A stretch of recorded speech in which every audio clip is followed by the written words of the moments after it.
नमस्कार दोस्तों। आशा करता हूँ कि आप सब अच्छे होंगे। जैसा कि मैंने आपको पहले प्रॉमिस किया था कि अब कुछ वीडियोस हिंदी में मैं बनाऊंगा ताकि मेरे दोस्तों को एजाइल के कंसेप्ट्स को समझने में आसानी हो। मेरी पहले की वीडियोस में जैसा मैंने आपसे डिस्कस किया था कि एक बार आपको टर्म्स और कंसेप्ट्स समझ में आ जाए तो फिर किसी भी लैंग्वेज में आपको समझना आसान होगा। मेरा मतलब है कि अगर आपको हिंदी में कंसेप्ट्स आ गए तो आप इंग्लिश के वीडियोस भी आसानी से देख सकते हैं, आसानी से समझ सकते हैं। तो नमस्कार दोस्तों, मेरा नाम नितेश है और जैसा कि मैंने अपनी पुरानी वीडियोस में आपको बताया था कि स्क्रम क्या होता है, क्यों कंपनीज में स्क्रम की डिमांड है, स्क्रम काम कैसे करता है, स्क्रम में क्या क्या रोल्स होते हैं। आज की वीडियो में हम बात करेंगे कि स्क्रम की वैल्यूज क्या क्या होती हैं। ठीक है, उसके अलावा हम बात करेंगे स्क्रम में सेरेमनीज क्या क्या होती हैं। फिर हम बात करेंगे स्क्रम में आर्टिफैक्ट्स क्या होते हैं। तो आइए शुरुआत करते हैं। सबसे पहले हम जानने की कोशिश करते हैं कि स्क्रम में वैल्यूज क्या क्या होती हैं। तो स्क्रम में वैल्यूज की अगर मैं बात करूं तो सबसे पहली जो वैल्यू होती है वो होता है कमिटमेंट, जिसको हम हिंदी में बोलते हैं प्रतिबद्धता। अब थोड़ा सा जानने की कोशिश करते हैं कि प्रतिबद्धता का मतलब क्या होता है। प्रतिबद्धता या कमिटमेंट की अगर मैं बात करूं तो बेसिकली आप लोग क्या करते हैं, लोग कमिट करते हैं एक इस गोल को अचीव करने के लिए। एक scrum team commit something, I mean people personally commit, लोग व्यक्तिगत रूप से कमिट करते हैं गोल को अचीव करने के लिए, जो आपके स्प्रिंट का गोल होता है। ठीक है, फिर हम दूसरी बात करते हैं कि दूसरी स्क्रम की वैल्यू क्या होती है। तो दूसरी स्क्रम की वैल्यू होती है आपकी फोकस। अब जरा जानने की कोशिश करते हैं कि फोकस क्या होता है। फोकस होता है कि सारे लोगों का फोकस क्या होता है, स्प्रिंट में काम करने का और गोल अचीव करने का। ये इस चीज पे हम फोकस करते हैं। तीसरी अगर हम बात करें तो होता है ओपननेस। ओपननेस का मतलब होता है खुलापन।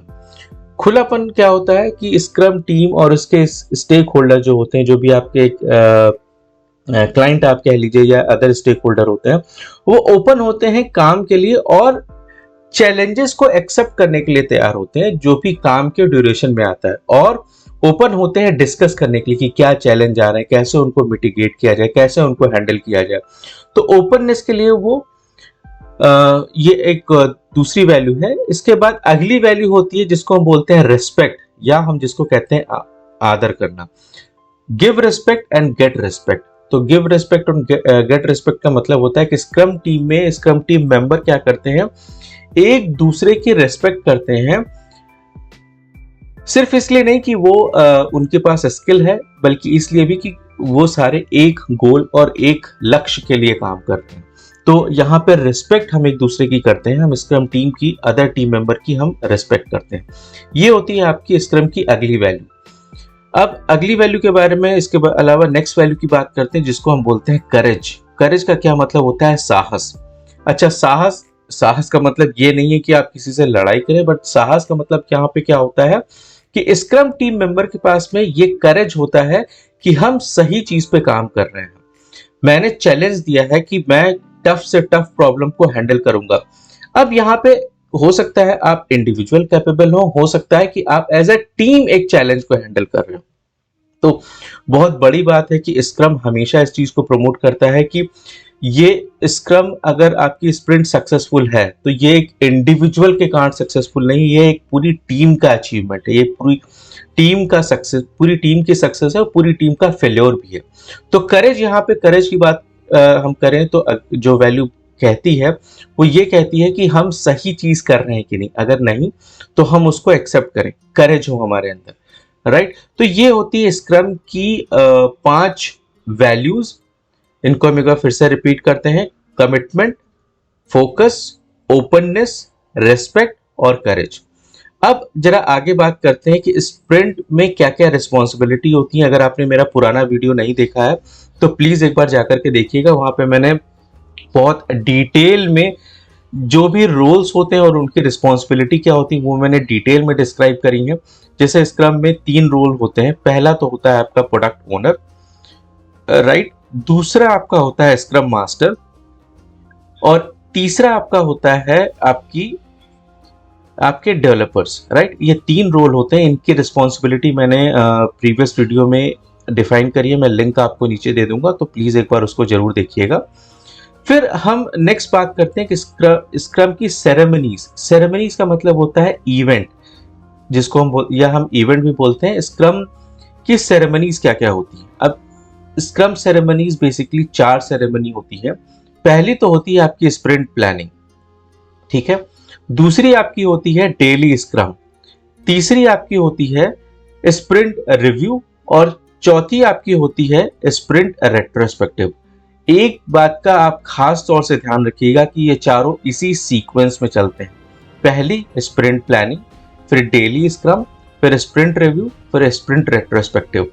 मैं इस वीडियो को बहुत लंबा नहीं करूंगा, इसलिए मैंने इन सारी सेरेमनीज को मैं इंडिविजुअल, अलग अलग सेरेमनीज को मैं इंडिविजुअल डिस्कस करूंगा आपसे एक अपनी नई वीडियोस में, जहां मैं एक वीडियो बनाऊंगा स्प्रिंट प्लानिंग में कि इस स्प्रिंट प्लानिंग या इस सेरेमनी के पहले क्या करना चाहिए, ड्यूरेशन में क्या करना चाहिए, बाद में क्या करना चाहिए, एक स्क्रम मास्टर का रोल क्या होता है बिफोर, ड्यूरिंग एंड आफ्टर, एक प्रोडक्ट ओनर का रोल बिफोर, ड्यूरिंग, आफ्टर क्या होता है, और डेवलपर्स का रोल बिफोर, ड्यूरिंग और आफ्टर क्या होता है। तो हर सेरेमनी को मैं बहुत डिटेल में डिस्कस करूंगा। आइए पहले जानने की कोशिश करते हैं कि स्प्रिंट क्या होती है। आपके लिए स्प्रिंट के बारे में जानना बहुत जरूरी है। तो स्प्रिंट को अगर मैं हिंदी में आपको एक्सप्लेन करूं तो इसका मतलब होता है पूरे वेग से दौड़ना। लेकिन हम यहाँ पे स्क्रम से रिलेटेड बात करें तो आइए जानते हैं कि स्प्रिंट में हम क्या क्या, स्प्रिंट का मतलब क्या होता है। तो स्प्रिंट का मतलब ये होता है कि जहां विचारों को आइडिया को वैल्यूज में बदला जाता है। अगर आपने मेरी पुरानी वीडियो देखी होगी तो उसमें आपने देखा होगा कि आपके मन में एक थॉट आता है कि चलो इस चीज पे काम करते हैं। आपके पास में एक प्रॉब्लम स्टेटमेंट आता है, फिर आप उसको कन्वर्ट करते हैं कुछ एपिक्स में, एपिक्स आपके कन्वर्ट होते हैं फीचर्स में, फीचर्स फिर कन्वर्ट होते हैं यूजर स्टोरीज में, और यूजर स्टोरी फिर कन्वर्ट होती है आपके टास्क में। तो स्प्रिंट में बेसिकली क्या होता है कि आपके विचारों को, आपके आइडियाज को वैल्यूज में बदला जाता है। क्या वैल्यू आप अचीव करना चाहते हैं। एक स्प्रिंट की ड्यूरेशन जो आइडियली रिकमेंड की जाती है वो 2 से 4 हफ्ते की होनी चाहिए, और अगली स्प्रिंट आपको तभी तुरंत शुरू कर देनी चाहिए जैसे ही आपकी पिछली स्प्रिंट आपकी खत्म होती है, ठीक है। इसके अलावा अगर मैं और बात करूं तो एक स्प्रिंट में आपके प्लानिंग भी होती है, आपके स्प्रिंट में डेली स्क्रम होता है, स्प्रिंट रिव्यू होता है, रेट्रोस्पेक्टिव होता है।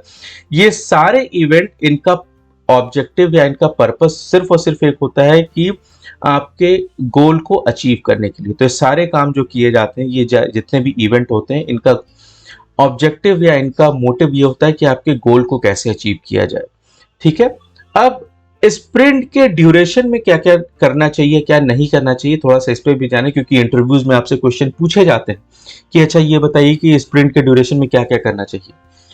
तो कोई भी ऐसा चेंज ड्यूरिंग द स्प्रिंट नहीं करना चाहिए जो कि आपके स्प्रिंट के गोल को आपके डेंजर में डाल दे या खतरे में डाल दे। जैसे फॉर एग्जाम्पल आपने कोई ऐसा टास्क, ऐसी यूजर स्टोरी उठा ली जो कि प्लान नहीं थी, या आपने कोई ऐसी यूजर स्टोरी उठा ली जिसका डेफिनेशन ऑफ डन अभी रेडी ही नहीं था, या उसका एक्सेप्टेंस क्राइटेरिया डिफाइन नहीं था, या वो एस्टिमेट नहीं की गई थी, ठीक है। तो ऐसा कोई भी काम, ऐसी कोई भी चीज नहीं उठानी चाहिए जो हमारे स्प्रिंट गोल को खतरे में डाल दे।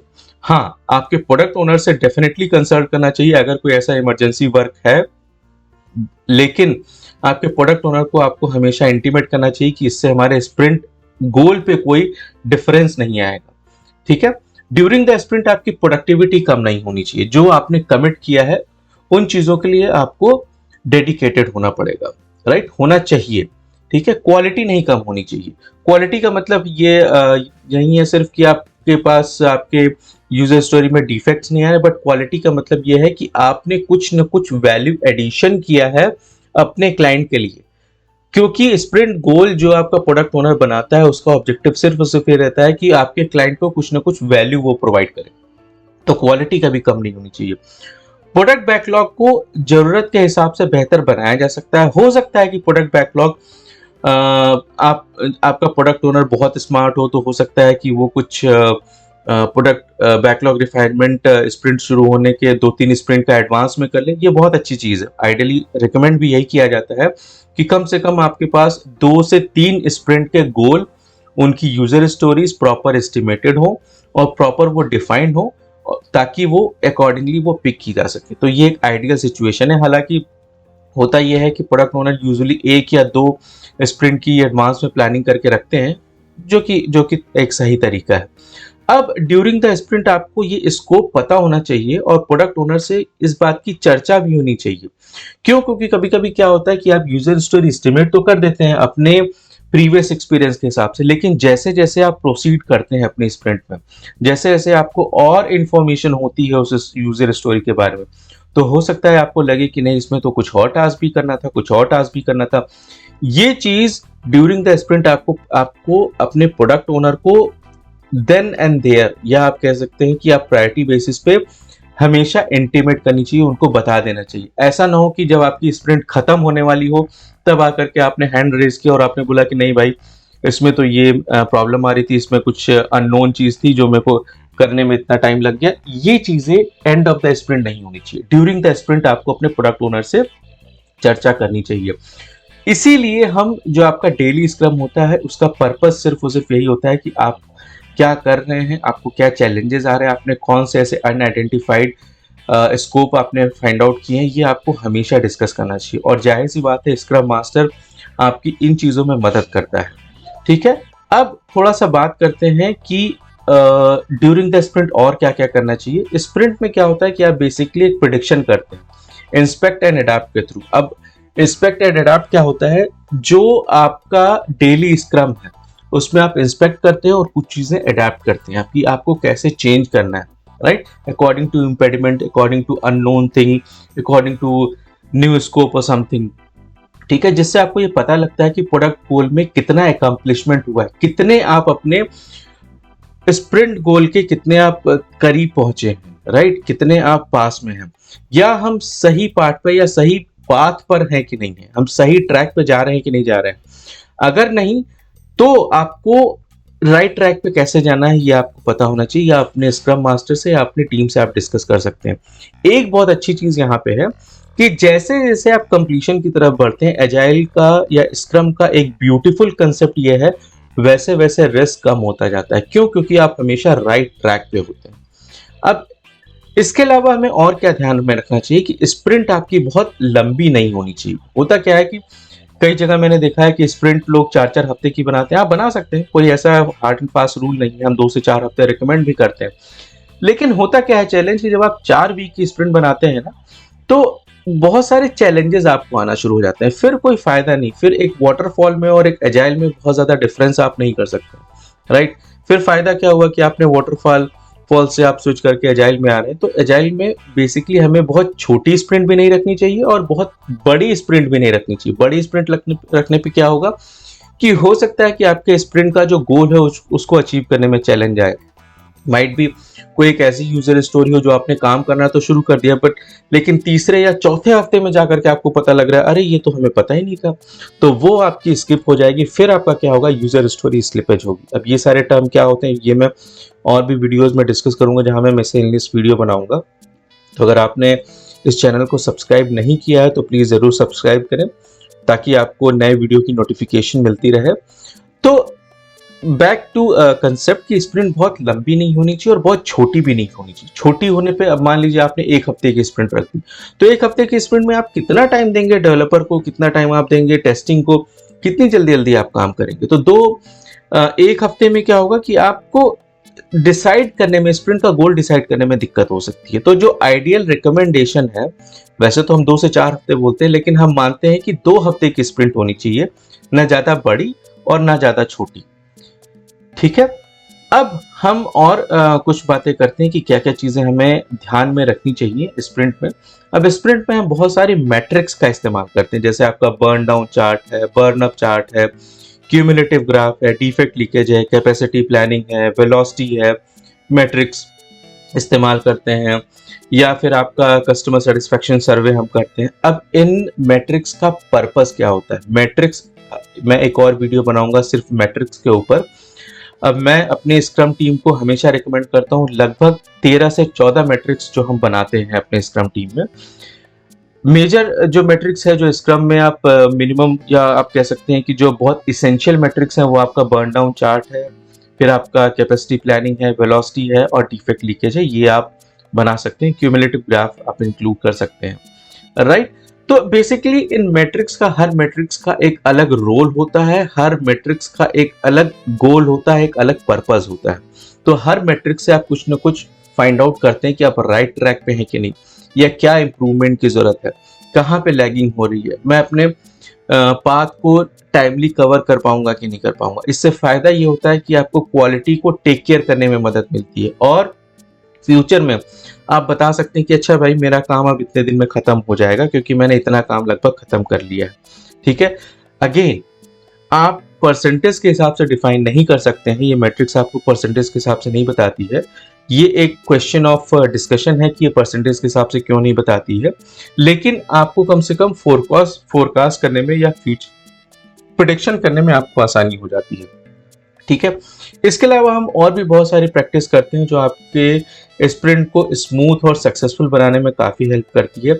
एक चीज का बहुत विशेष तौर से ध्यान रखिएगा कि स्प्रिंट जो है आपकी, राइट, वो स्प्रिंट आपकी सिर्फ और सिर्फ आपका प्रोडक्ट ओनर है जो जिसके पास एक्सेस होता है, राइट, आपके स्प्रिंट को कैंसिल करने का। उसके अलावा किसी के पास भी ये एक्सेस नहीं है कि वो स्प्रिंट को कैंसिल कर सके, राइट। उसके अलावा कोई ऐसा नहीं है पूरे स्क्रम टीम में जो आपकी स्प्रिंट को कैंसिल कर सके, राइट।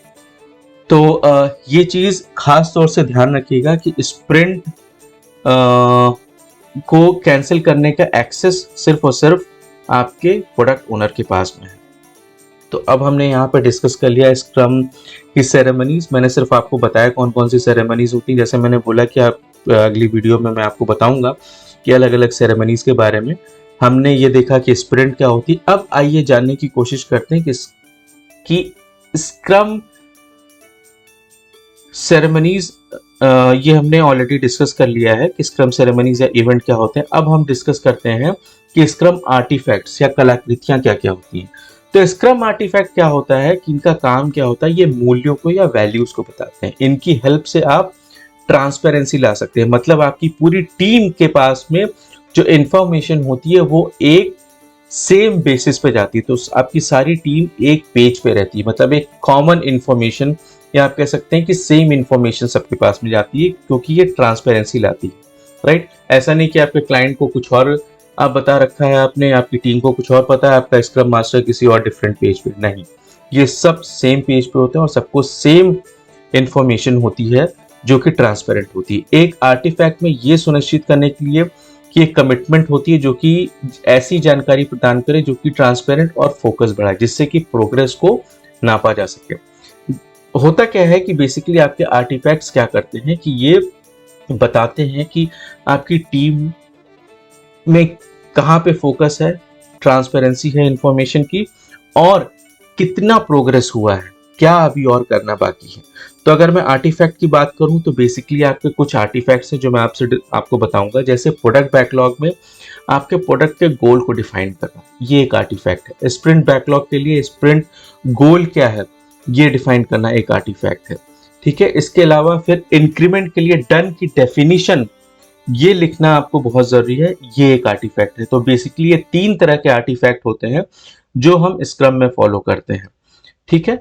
अब यहाँ पे दोस्तों ये वीडियो यहीं खत्म होती है। अगली वीडियो में हम डिस्कस करेंगे कि स्क्रम में कौन कौन सी मैट्रिसेस यूज होती हैं, किस किस इवेंट में, किस किस सेरेमनी में हम कौन कौन सी मैट्रिस यूज कर सकते हैं, क्या स्क्रम में काम करना आसान है या ये चैलेंजिंग है, और इसके अलावा हम डिस्कस कर सकते हैं कि डिस्कस करेंगे कि आप कैसे स्क्रम में अपना करियर बना सकते हैं। फिर हम कुछ और पॉइंट डिस्कस करेंगे, जैसे कौन कौन सी कंपनी आज के समय में स्क्रम में हायर कर रही हैं, या स्क्रम मास्टर की सैलरी कितनी होती है, प्रोडक्ट ओनर की सैलरी कितनी होती है। ये सारी चीजें हम डिस्कस करेंगे अपनी आने वाली वीडियोज में। तो मैं आप सबको बहुत बहुत धन्यवाद बोलूंगा थैंक यू सो मच आपका इस वीडियो को देखने के लिए। और अगर आपने इस चैनल को सब्सक्राइब नहीं किया तो प्लीज़ प्लीज़ ज़रूर सब्सक्राइब करें, अपने दोस्तों के साथ में शेयर करें इसको, इन वीडियो को। मैं कोशिश कर रहा हूँ कि आपको ज़्यादा से ज़्यादा हिंदी में कितनी ज़्यादा से ज़्यादा इन्फॉर्मेशन दी जा सके, ताकि आपके लिए बहुत आसान हो स्क्रम को समझना। विश्वास मानिए, मैंने स्क्रम बहुत प्रैक्टिस करके सीखा है, काम करके भी सीखा है, और मेरा ऑब्जेक्टिव इतना ही है कि मैं आपको कितनी सरल से सरल भाषा में आपको समझा सकूं। So thank you so much friends for watching this video. और इसी के साथ में ये वीडियो यहाँ पे मैं क्लोज करता हूँ।